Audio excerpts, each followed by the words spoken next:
Bonjour à tous. Vous demandez probablement qu'est-ce qui se passe avec le marché des crypto-monnaies en ce moment afin de savoir si nous sommes dans une correction tout à fait normale avant d'aller plus haut ou si le début de la fin est le début d'un nouveau cycle baissier. Je m'appelle Alexandre et aujourd'hui nous allons répondre à ces questions.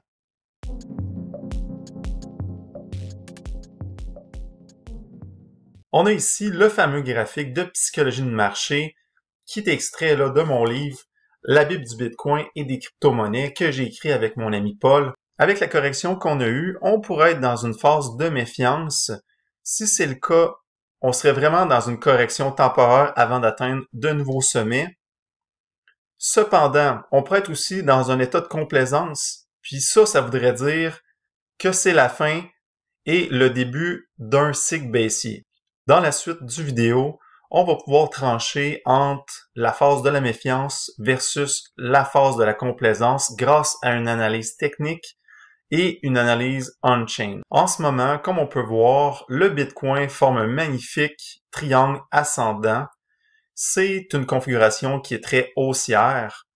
Même avec la correction que nous avons eue à la mi-novembre, la configuration n'a pas été invalidée. On a eu deux supports qui ont bien supporté le prix du Bitcoin avant qu'il reparte vers le haut. Tout d'abord, on a eu le support à 41 500 et puis on a eu le bas du triangle ascendant comme on peut voir ici.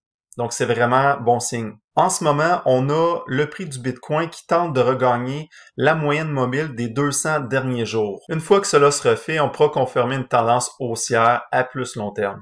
Avant de se lancer dans des prédictions sur le prix du Bitcoin et voir ce que 2022 a pour nous en réserve, c'est important de bien se situer dans le cycle actuel. Et pour ce faire, on va utiliser les vagues d'Elliott. Comme vous le savez, les vagues d'Elliott sont composées de 5 vagues dans une tendance haussière et dans une tendance baissière, on a 3 vagues, la vague A, B, C. Et puis, chaque vague sont composées de sous-vagues, comme on peut voir dans l'image juste ici.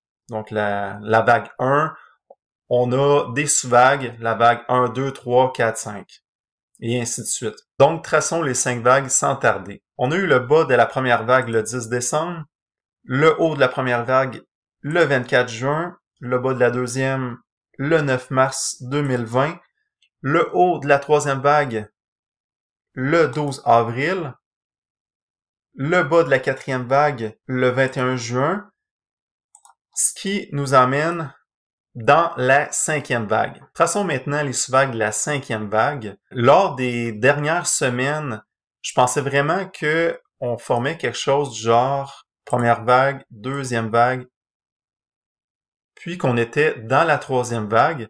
Mais avec la correction que nous venons d'avoir, on vient de casser le haut de la première vague que j'avais tracée, ce qui invalide ma première théorie. Avec la correction qu'on a eue, je pense plutôt qu'on est dans une vague 2 de 5, comme on peut voir ici.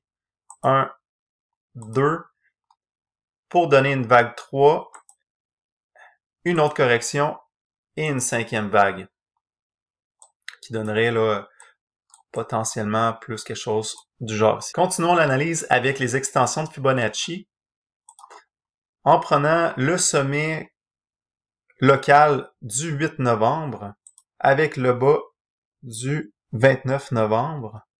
Il faut juste s'assurer que ça coïncide avec le bas, juste ici. On obtient une première cible à 86 000. J'écris 85 000 là, pour faire des chiffrons. Et une autre à 113 000. Encore une fois, je mets ça à 110 000. Donc, ça pourrait être la cible potentielle de la vague 5 si on a assez de momentum pour passer de la première cible là, à 1.618 à 2.618.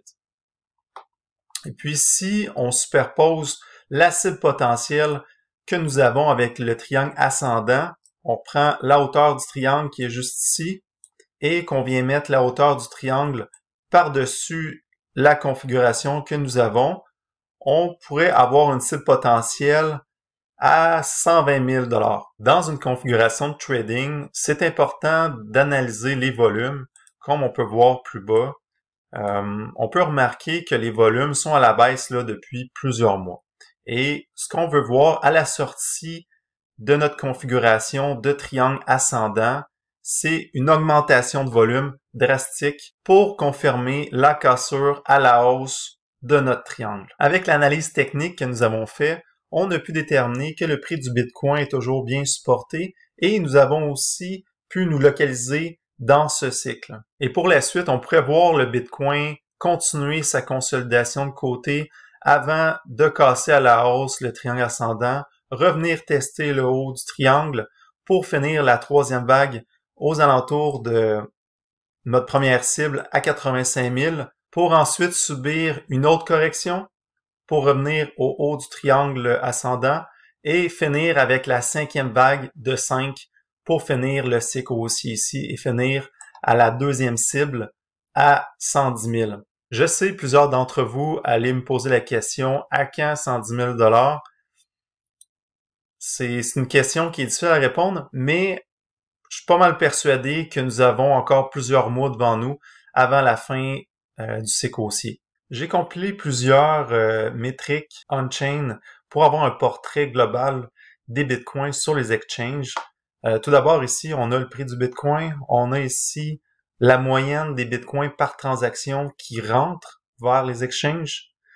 Ici, les transactions sortantes et la réserve des bitcoins en dollars américains sur les exchanges. Ce qu'on peut remarquer ici, c'est que la réserve des bitcoins est dans une tendance clairement baissière et que les transactions sont majoritairement sortantes. Donc ça, c'est des indications très positives. Allons voir la position des miners. Ici, nous avons le prix du Bitcoin. Ici, on a le hash rate des miners. Et ici, j'ai sorti l'indice de position des minières. Donc, lorsque cet indice est positif, ça signifie que les minières vendent majoritairement.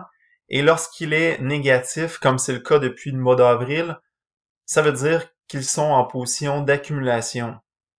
Les dernières données on-chain que j'ai à vous présenter aujourd'hui sont des données par rapport au comportement des investisseurs court terme et long terme. Comme on peut voir ici, on a le prix du Bitcoin, puis on peut remarquer que les investisseurs long terme ont distribué leur Bitcoin pendant toute la montée. Lorsque la montée était complétée, ils se sont mis en position d'accumulation, comme on peut voir juste ici. Contrairement aux investisseurs court terme qui, eux, vendent là depuis le mois de janvier. On sait que les investisseurs long terme, c'est des entités qui connaissent le marché et que souvent, pour être profitable, il faut faire comme eux.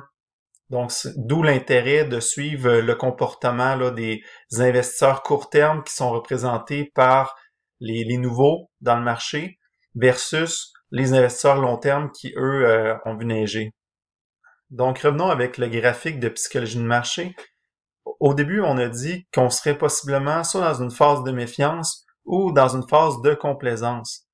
Avec l'analyse technique que nous avons fait, on a pu déterminer qu'il reste encore du temps avant la fin du cycle haussier. Avec les données on-chain, ça nous a indiqué que nous serions toujours dans une période d'accumulation, ce qui est vraiment bon signe. Dites-moi vos commentaires, qu'est-ce que vous en pensez, mais pour ma part, je pense qu'on va plus haut.